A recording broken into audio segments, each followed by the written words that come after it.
Having grown up in the mountains of West Virginia, I came to Ohio State University for my graduate work. And during my first quarter here, I was offered a position in what was the Institute of Polar Studies to study ice. And at the time, I remember thinking, how in the world could you ever make a living looking at ice? But I took the position and went on to do my PhD by comparing the very first climate record from an ice core drilled through Greenland at Camp Century with the very first ice core record drilled through West Antarctica at Byrd Station. And in doing that, I realized that we needed some records from the lower latitudes to connect these distant parts of the world. So in 1973, I took some aerial photographs of a tropical ice cap, the Quelccaya ice cap, in the Andes of Peru, right above the Amazon basin. And I took it to the National Science Foundation and to polar programs. They were the only ones that funded ice core research at the time. And I made the case. And when I finished, the program manager looked at me and he said, you know, Lonnie, that sounds like it could be very important, but you know I can't fund it because it's not north of the Arctic Circle and it's not south of the Antarctic Circle. So disappointed, I left. And in the winter of 73, 74, I made my first trip to Antarctica, to Byrd Station. In February, I got a telex from the program manager. And he said, Lonnie, I have $7,000 left. I've funded all of my real science projects. What could you do on that tropical glacier for $7,000? And I thought about it, and I telex back, and I said, I think we could get there. And the next summer, 4 of us made a trip to this Quelccaya ice cap. We were amazed about the size of the ice cap, but we saw the difficulty. It was a 2-day journey from the end of the nearest road. The summit was almost 19,000 feet. So how would you ever get an ice core out of this remote part of the world? This started almost a decade of trial and failure. And at one stage, one of the leading scientists in our area sent a letter to the National Science Foundation, said this ice cap is too high for human beings and the technology didn't exist to drill it. But we persisted and we developed the very first solar-powered ice core drill. And in 1983, we drilled not one, but 2 ice cores, each 1,500 feet in length. We brought back 6,000 bottles of water samples and produced a wonderful record covering the last 1,800 years in a part of the world where we knew nothing. Now, ice cores are amazing. They record everything that's in the atmosphere and they freeze it in time. We can look at not only climate, things like temperature through the isotopes that make up the water, that makes up the ice, but we can look at precipitation, where we have annual layers, and how precipitation has changed through time. But they also record the forcings of climate, things like volcanic eruptions through tephra and sulfate layers. They record the history of energy output of our sun through the cosmogenic nuclides like chlorine-36 and beryllium-10. These ice cores capture the atmosphere of our past in the bubbles in the ice. And we now have records that span 800,000 years of CO2 and methane and nitrous oxide, the greenhouse gases that we're concerned about today. More recently, we're looking at the fire history of the Amazon, and we're looking at the evolution of microbes through time. So a wonderful archive of our past. We often forget we live on a sphere. And because of that, we have over 50% of the surface area of our planet between 30 north and 30 south. We also have over 70% of our 7.8 billion people living in this area. So it was very important to understand both natural and human-driven climate change. And since Quelccaya, we have now drilled in 16 different countries, in addition to Antarctica and Greenland. And this is a team effort, our group at home, and also internationally.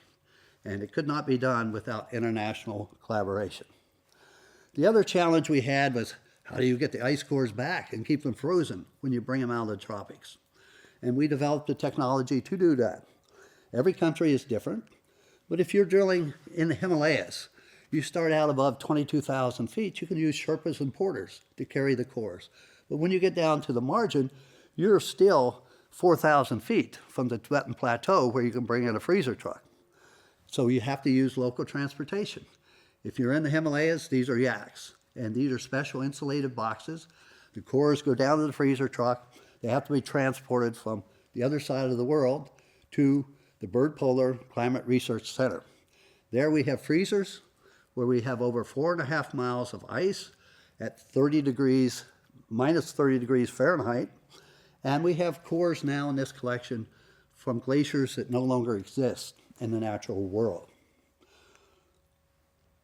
When we started this program, climate change and global warming was not an issue. What we were trying to do is to understand climate change in parts of the world where we had no records. So in the Andes, we developed the very first record of the Little Ice Age in the tropics. We went on to develop a history of the last ice age in the Andes, right above the Amazon basin. At the same time, Columbus, Ohio was under a mile of ice.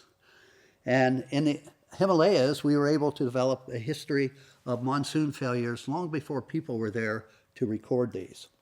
And these were published in science papers, but it was in the collection of these cores from these diverse regions and looking at the temperature records that we started to become concerned. For example, if you looked at the last 2,000 years, you can see how rapid the temperatures have warmed in the last 50 years. And ice serves not only as a recorder, it serves as an indicator of change.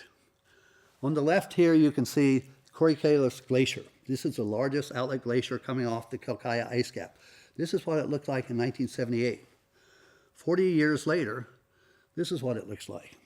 And this is happening to every glacier in the Andes, in the Himalayas, and throughout the world, the high mountain regions. On the right, you can see the layers that were visible on the margin of this ice cap in the 1970s. These are annual layers, and they're 2 to 3 meters thick. And you can see the history there.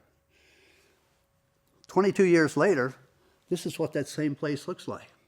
So it brings home the message: we're losing the history that's in the ice, but we're also losing a very valuable water resource for the people who live downstream. There are millions of people who live downstream from glaciers, and they depend on these glaciers in the dry season and during times of drought for water, for irrigation, and for hydroelectric power. But it was this observation that led me to join a number of paleoclimatologists to testify before the U.S. Senate in 1992 about climate change. Since then, glaciers around the world have continued to retreat. Some have disappeared. Now we have melting going on around the big ice caps of Greenland and Antarctica. All that water is going in the ocean. The oceans are getting warmer. The water is expanding. And over the last 100 years, sea level has risen by 8 inches. And it's accelerating. And if you ask the question, what would the world look like if we lost only 10% of the ice that's now on land? So here's our Gulf Coast. This is how it appears today. If you lose 10%, this is what it looks like. And over 50% of our largest cities on this planet are in the coastlines and are at risk with climate change. On land, we have seen extreme events. In 2020, the mega fires here in the US, we lost 11.3 million acres of forest. Back in 1992, we were losing on average about 2 million acres of forest to fires. Since 1992, we've added another 2.5 billion people to the planet. And this is what our world looks like at night from space. Those electric lights, 65% of the energy is coming from burning of fossil fuels.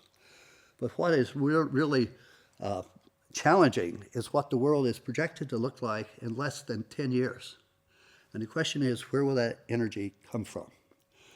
We're at a time where we have to have a mindset change for human beings if we are going to have any hope of reducing major climate effects going forward in time. Having a mindset change is not unfamiliar to me in my own life.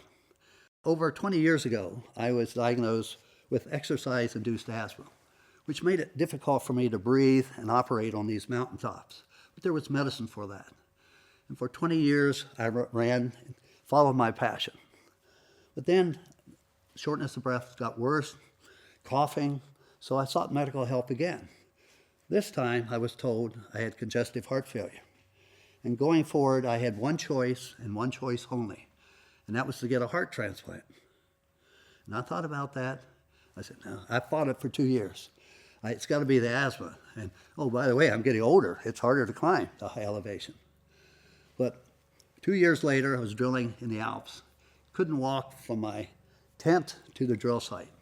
And coming back home to Ohio State University, I went to the Ross Heart Hospital, and on May 1 of 2012, got a heart transplant. And I was very fortunate to get a heart transplant. And if you think about it, a heart is the ultimate gift that one human being can give to another. But what I realized that all my fears of the future were unfounded. Since 2013, I have run 6 expeditions to the highest mountains on Earth. In 2015, I had set a world record for a heart transplant patient above 22,000 feet in the western Kunluns in far western Tibet. And in 2019, our team drilled the highest tropical mountain on Earth. Our fossil fuel industry has to have a mindset change as we go forward in time. You can't deny climate change any longer. Just like me, ultimately you have to deal with the facts and you have to make the change. And I believe that our fossil fuel industries can make a big difference in making this switch so they become the energy companies of the future.